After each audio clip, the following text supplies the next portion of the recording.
es señalar que hemos vivido una jornada donde la defensa del presidente sencillamente demolió todos y cada uno de los argumentos que dieron los acusadores. Demostró que está basada en hechos falsos, demostró que no se ha cometido ningún ilícito, demostró que la tramitación del proyecto Dominga casi no ocurrió durante el gobierno del presidente Piñera, sino más bien durante el gobierno anterior.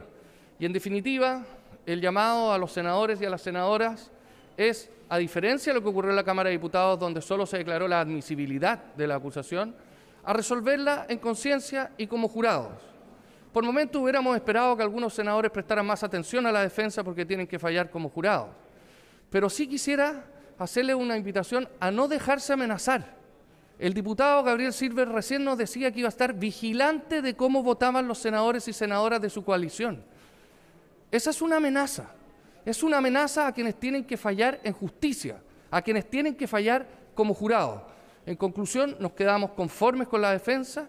Aprovecho de felicitar al abogado del presidente, don Jorge Gálvez, y en definitiva esperamos que durante la tarde se tenga una discusión con altura de miras, donde además se tome en consideración lo que significa para la democracia una acusación constitucional contra un presidente, el fin electoral que persigue esta acusación constitucional, las amenazas que acabamos de oír a los senadores y senadoras, solo vienen a dar cuenta que por un mero propósito electoral se pretende romper una tradición democrática que nos ha caracterizado desde hace muchos años y de la cual tenemos que estar orgullosos.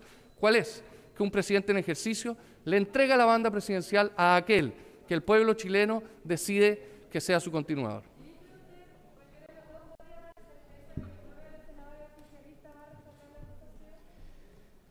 Bueno, eso le corresponde, tal como ha dicho el ministro Ossa, resolver a cada uno de los senadores y senadoras, pero lo que hemos visto el día de hoy, así como lo vimos también en la Cámara de Diputados, en la cual lamentablemente muchos no quisieron escuchar la defensa, porque en la Cámara de Diputados vimos cómo en 14 horas se puede decir nada. Y después, en 5 horas de la defensa del abogado Gálvez, se demolió parte por parte cada uno de los falsos argumentos, de las incoherencias y a veces una ignorancia con querer de muchas materias, es decir, un intento de confusión. El día de hoy vimos a quienes estaban presentando la acusación, pero no se basaron nunca en la acusación, no se basaban en lo que estaba escrito porque, por ejemplo, si lo hubieran hecho, habrían tenido que explicar cómo podía incidir en la cláusula tercera famosa el hecho de no suscribir Escazú, cuando Escazú solamente podía firmarse el 2018 y la cláusula terminó el 2011. Ese es el fundamento de un capítulo completo de esta acusación constitucional. Y los otros son meras conjeturas, es decir, por la vida del presidente en el pasado, pueden decir que es culpable en el futuro. Eso se llama derecho penal de autor. Y pueden buscarlo en internet quién fue el creador de aquello. Y se han referido una y otra vez frente a ese mismo punto. ¿Y qué es lo que ha ratificado la defensa? Primero, que no hay ningún tipo de ilegalidad. Segundo, que los hechos y la operación en sí misma no tenía ninguna ilegalidad y participan la familia del presidente y no el presidente, como de nuevo mañosamente y mentirosamente se dice, a través de un fondo pasivamente que cumplió con absolutamente todas las regulaciones legales y luego las regulaciones tributarias.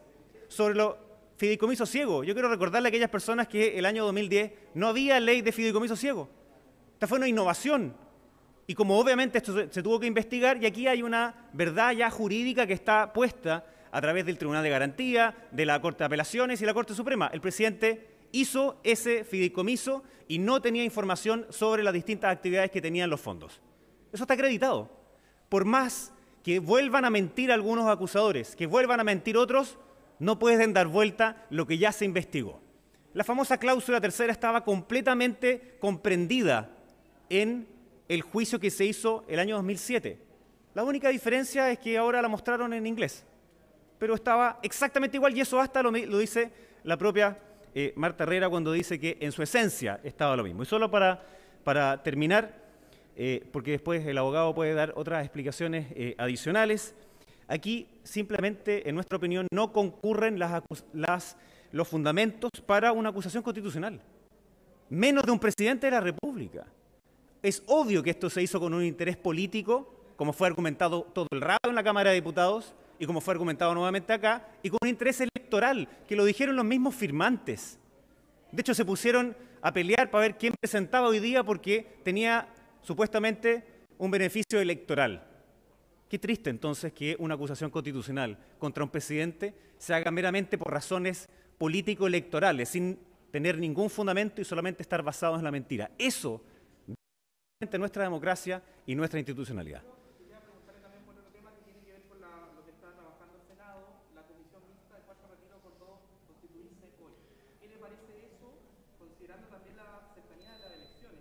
Bueno, si me permite, antes para que darle la palabra al abogado y después pasamos al tema mismo, ¿ya? Hola, buenas tardes.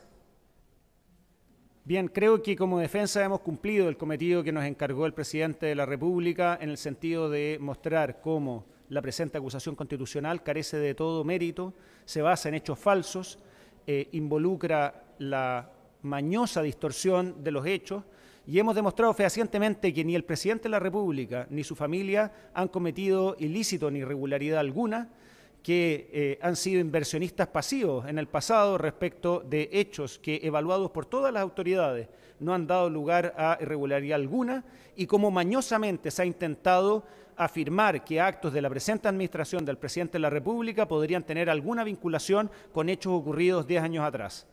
Hemos demostrado desde la perspectiva jurídica que la presente acusación constitucional viola la Constitución, viola tratados internacionales y que no se configuren, en este caso, los hechos que podrían dar lugar a responsabilidad política del presidente.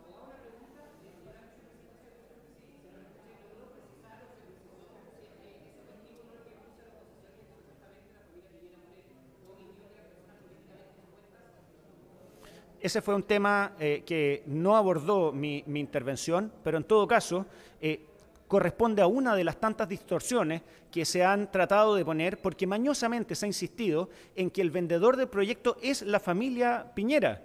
Y ese es un hecho que se podría haber entendido como un error de los acusadores que presentaron la acusación a los pocos días de la publicación de los Pandora Papers para situar la discusión en época electoral.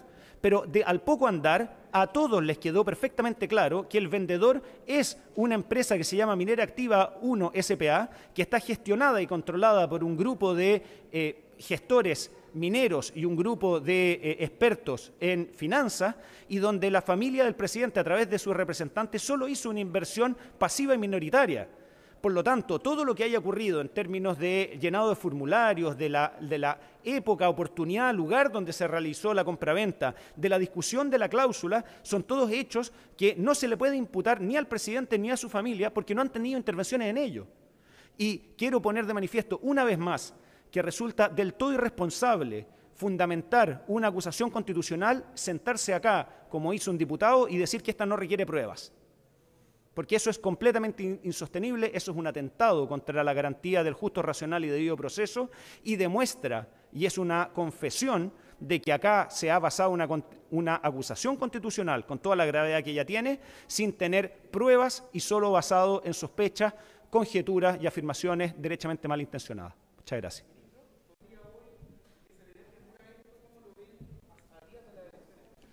A ver, nosotros hemos dicho de forma consistente que retirar los fondos de pensiones es una muy mala cosa para el futuro de las pensiones, que el rol del gobierno y ojalá el del Parlamento sea caminar en dirección de pensiones para aquello para lo cual han sido concebidas, que es asegurar la mejor vejez para los adultos mayores. En ese sentido, y sin perjuicio de las facultades que puedan tener, ¿no es cierto?, los miembros del Parlamento a la hora de hacer sus citaciones, nos parece que apresurar una discusión de este tipo a días de unas elecciones también nos hace pensar que, al igual que esta acusación constitucional, no se está pensando en los chilenos, sino más bien en las elecciones que vienen en los próximos días.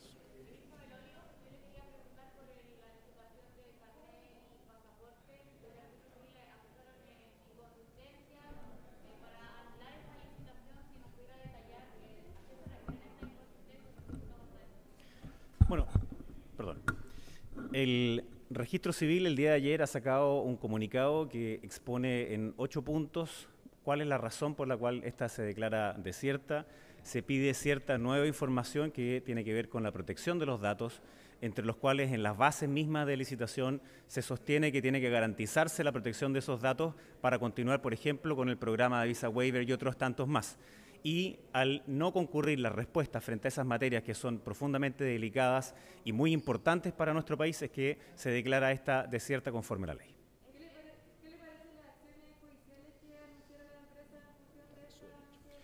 Bueno, están absolutamente en su derecho, así como ha ocurrido en otras veces, pero aquí se hizo un proceso absolutamente transparente, con bases de licitación que eran además muy convenientes para las personas. Recordemos que en el pasado la manera en la cual se entregaban los pasaportes o el carnet de identidad era con una única empresa en la cual uno tenía que pagar el proceso completo, es decir, desde el computador, la tinta, la persona que tenían la información en la nube, hasta todo. Y eso hacía que un pasaporte costara 90 y tantos mil pesos. Y que un carnet de identidad también costara muy caro. La forma entonces que quiso este gobierno hacer era separar eso, para que no hubiera entonces ganancia en cada una de las partes, sino que más bien era atomizar ello para que además se pudiera proteger la información. Esa es una cuestión que es fundamental para el registro civil y por ello es que las propuestas que se presentaron significaban una reducción de precio muy sustantiva. Entonces tienen todo de que querer concurrir a la justicia, pero de nuevo nosotros estamos muy claros y muy tranquilos en que este fue un proceso hecho de manera absolutamente apegada a la ley, absolutamente apegada a las bases, y hubo esas inconsistencias de aquellos que habían inicialmente estado primero en esa licitación y el registro civil de ayer dice cuáles fueron esas inconsistencias, la información que se solicitó no se entregó y por eso se declara desierta.